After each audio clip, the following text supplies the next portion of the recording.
علیکم ورحمۃ اللہ وبرکاتہ۔ معاشرے میں ہمارے بہت سارے ایسے جملے رائج ہو چکے ہیں کہ جس میں ہم صحیح اور غلط کی جو ہے پہچان کھو بیٹھے ہیں۔ اسی طریقے سے ایک جملہ اکثر بولا جاتا ہے جب انسان اپنی اولاد کو صحیح اور غلط کی پہچان بتا رہا ہوتا ہے، تو کئی لوگ ہمارے ہی لوگوں میں سے یہ بات کہتے ہیں کہ اپنے ٹائم میں تو تم نے سب کچھ کر لیا اور اپنی اولاد پہ اب سختی کر رہے ہو۔ یہ جملہ بھی بڑا خطرناک ہے اس اعتبار سے کہ ہماری جو نسلوں کی تربیت ہے اس میں فرق آتا ہے۔ کیا ہم اگر بگڑے ہوئے یا ہم اگر گناہوں میں زندگی گزارنے والے تھے، اللہ تعالیٰ نے ہمیں توبہ کی توفیق دی اور ہم دین کی طرف آئے، تو کیا اب ہماری نسلیں جو ہیں وہ بھی پہلے گناہ کریں جان بوجھ کے، اس کے بعد پھر؟ نہیں، ایسا نہیں۔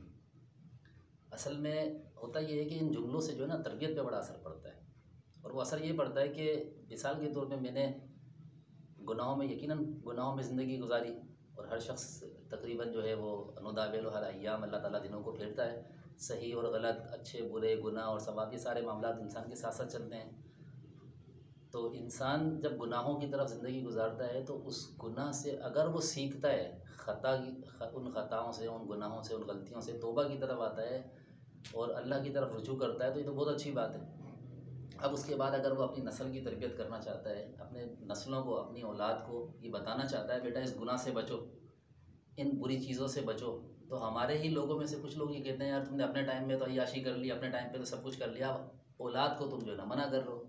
تو یہ چیزیں کیا ہیں، یہ اولاد کی تربیت کے لیے ایک خطرناک جو ہے نا ایک وہ بن جاتے ہیں کہ آپ دیوار حائل ہو جاتی ہے ان کی تربیت میں، آپ ان کی صحیح تربیت نہیں کر پاتے۔ اس لیے کہ جب آپ ان گناہوں میں زندگی گزار رہے تھے، اب آپ یہ سوچو کہ اب ان گناہوں میں میری اولاد جو ہے وہ اس طرح زندگی نہ گزارے، وہ اللہ کی طرف رجوع کرے۔ تو اسی لیے ہمیں اپنی اولاد کی تربیت میں اچھے ہی معاملات، یعنی کہ ہم نے جو گناہ کیے ان تجربوں سے ہم نے جو کچھ سیکھا اور ان غلطیوں سے ہم نے جو کچھ سیکھا، اب اپنی اولاد کو وہ بتائیں اور ان کو منع کریں تاکہ ہماری آنے والی نسلیں ان گناہوں میں ملوث نہ ہوں۔ اسی طریقے سے تربیت میں ایک یہ چیز ہے کہ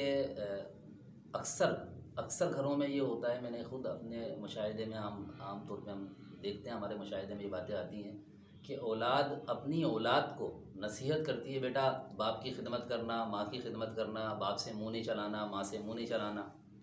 لیکن ہم اسی اولاد کے سامنے اپنے ہی باپ سے منہ چلا رہے ہوتے ہیں، اپنی ہی ماں سے منہ چلا رہے ہوتے ہیں۔ وہ عورت اس گھر کی بہو ہوتی ہے لیکن اپنی ساس سے منہ چلاتی ہے اور اپنی اولاد کو تربیت کیا دیتی ہے، بیٹا بڑوں کی عزت کرنا۔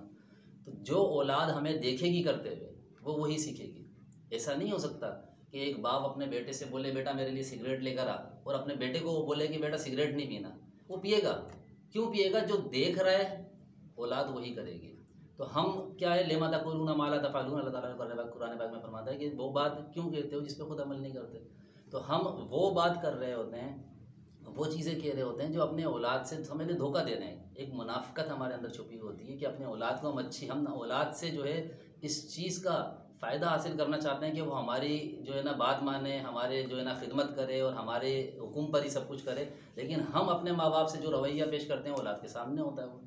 اپنے ہی ماں باپ کو جو ہے نا ہم لڑ رہے ہوتے ہیں، ان کی خدمت نہیں کرتے اور ان کے ساتھ اچھا سلوک و برتاؤ نہیں کرتے، تو اولاد جو ہماری دیکھتی ہے پھر اس کے ذہنوں میں وہی بات زیادہ بیٹھتی ہے، اور وہ بھی پھر ہماری آگے بڑھ کے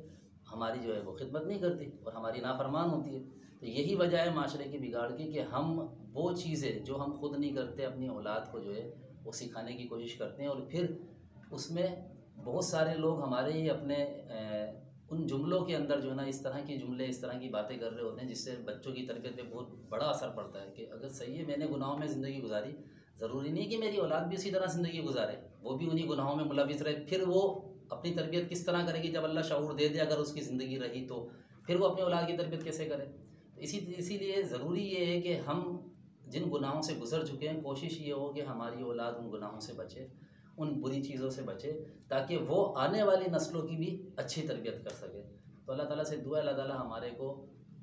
ہمیں اپنی اصلاح اور اپنی اولاد کی اصلاح کرنے کی توفیق عطا فرمائے۔ وما علینا الا البلاغ۔